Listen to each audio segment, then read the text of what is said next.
this episode of Kennedy Saves the World.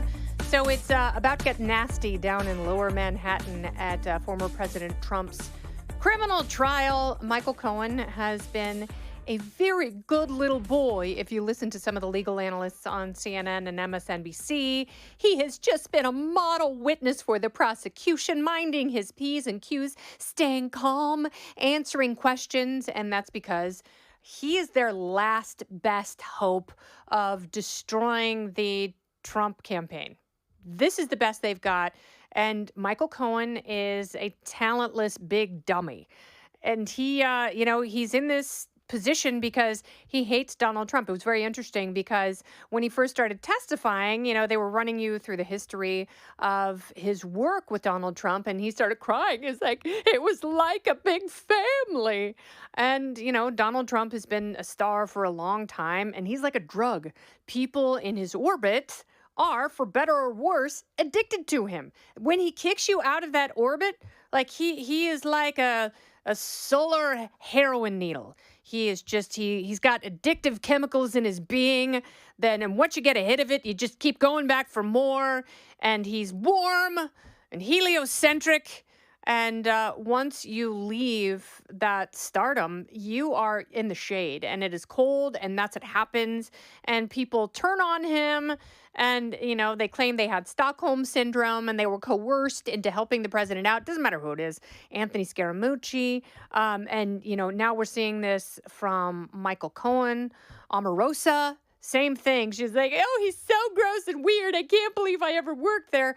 But meanwhile, they handily service him in a myriad of ways while they are in his orbit. And now there are a lot of people who are trying to desperately get into the silver medal position on his presidential podium. They want to be vice president. Michael Cohen today is going to go under cross-examination, and this is where the fireworks will really begin for people who are paying attention to the trial. Most people aren't, because the former president's poll numbers, at least according to the New York Times and their most recent Siena College poll, they're going up in these crucial swing states. Joe Biden's phony baloney message about Bidenomics working. It's not working for people who don't have enough money to pay their bills. And that's too many people right now, and that's why he's hemorrhaging young Hispanic and Black voters who in the past have been very wonderful members of the Biden and Democrat coalition. But now they've had it up to their eyeballs with government intrusion. At least, I hope that's what they're thinking. I know they're mad because they don't make enough money, and they don't have enough money that they make to pay their bills. And that's why the president's poll numbers keep sagging. So what are you going to do? If you have an opponent who is gaining popularity, you're going to throw everything at him. And to James Carville's point, Democrats have thrown spaghetti at the wall, seeing what's going to stick. And that is not just the January 6th theatrics that we saw in Congress.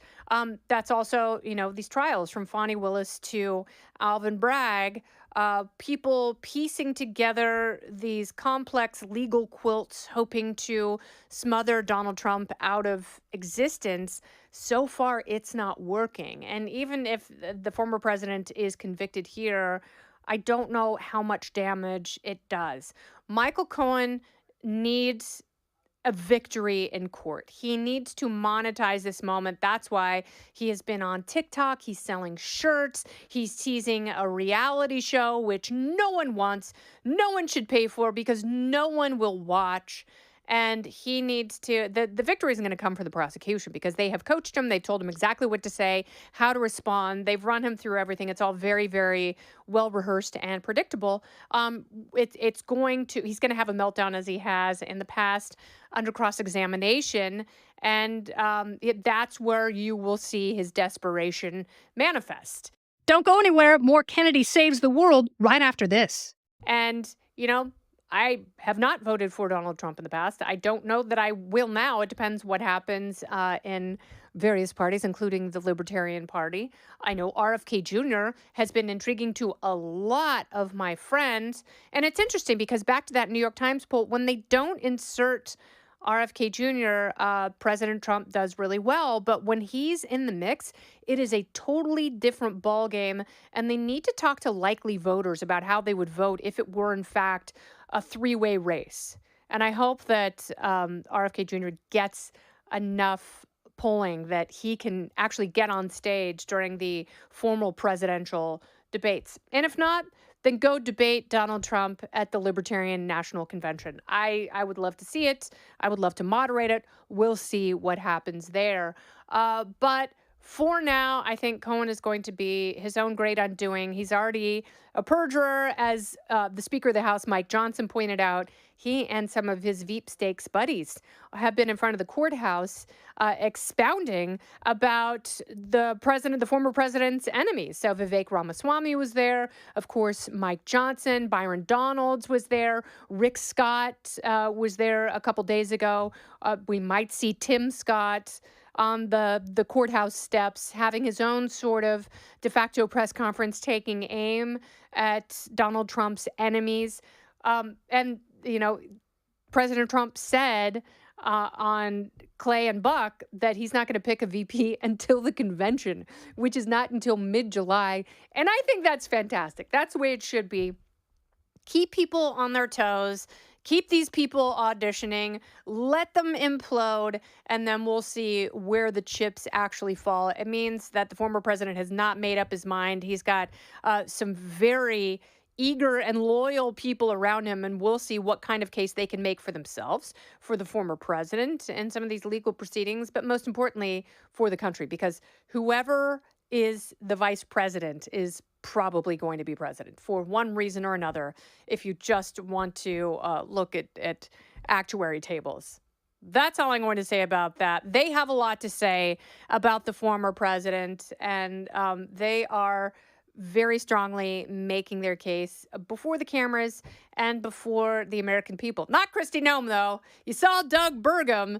You did not see Kristi Noem because she shot her dog and she didn't meet with Kim Jong-un, and she left those two things in her book, which was really, really stupid on her part. That is one of the reasons why you want to have a longer audition process, because make no mistake about it, this is not a political exercise. This is for entertainment purposes only. This is an audition. And I said this on Outnumbered today. It should be a version of The Apprentice. They should call it The Apprentice Veep Stakes.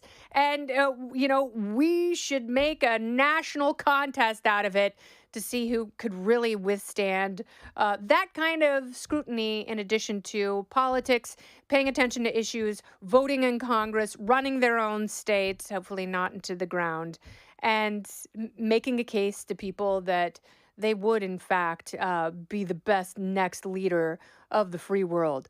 They're all power-hungry wingnuts, and by and large, they suck. But we got to have someone, right?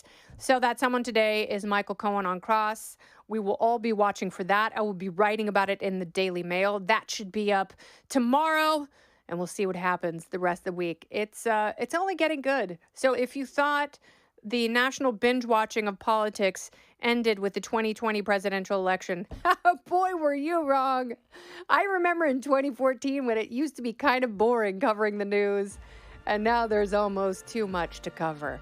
It's like having a twin-size comforter on a California king bed. This has been Kennedy Saves the World. I'm Kennedy. Listen ad-free with a Fox News Podcast Plus subscription on Apple Podcasts, and Amazon Prime members can listen to this show ad-free on the Amazon Music app. Oh, go ahead and leave me a review while you're there. I'd love to hear what you have to say. You've been listening to Kennedy Saves the World on the Fox News Podcast Network.